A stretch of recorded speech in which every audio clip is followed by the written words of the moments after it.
A Milla de Ouro do Grove estrea nova imaxe tras a fonda reforma que viviu nos últimos meses. Os espazos para o estacionamento de vehículos foron ocupados por árbores e bancos. O Concello mantivo hoxe unha xuntanza cos veciños para explicarlles como deberán acceder aos seus garaxes e tamén cos comerciantes para informalos dos novos horarios de carga e descarga e tamén dos espazos que poderán ocupar as terrazas dos bares. De momento, entre os establecementos da rúa, satisfacción xeralizada, a espera, iso sí, de que a peonalización dé os resultados agardados. Eu creo que vai haber máis afluencia de clientes. E xa se empeza a notar, porque igual antes pasaba 5 persoas, que sei, nunha hora e hora.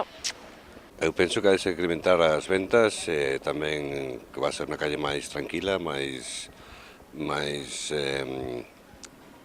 fácil para transitar para os peatóns. A ver si se anima así a pasear pola rúa a xente, a salir das casas. Agora hai que ver como evoluciona a cousa. Eu penso que pode estar ben.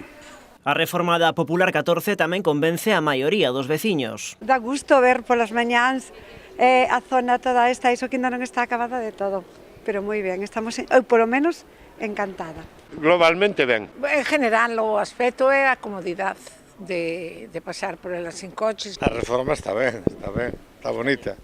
Vamos a ver o resultado. Outros, pola contra, votan en falta a antiga rúa de Castelao como arteria circulatoria da vila. Pois, en principio, estamos observando un pouquiño porque estou acompañada de miña nai, como vedes. Fatal. Para enseñarlle un pouquiño, pero a min a verdad que non me convence. Tras a primeira fase do proxecto, comezou xa a segunda entre o cruce con Luís Casais e a subida das Bouzas. Calcúlase que as obras estarán listas antes de que remate o ano.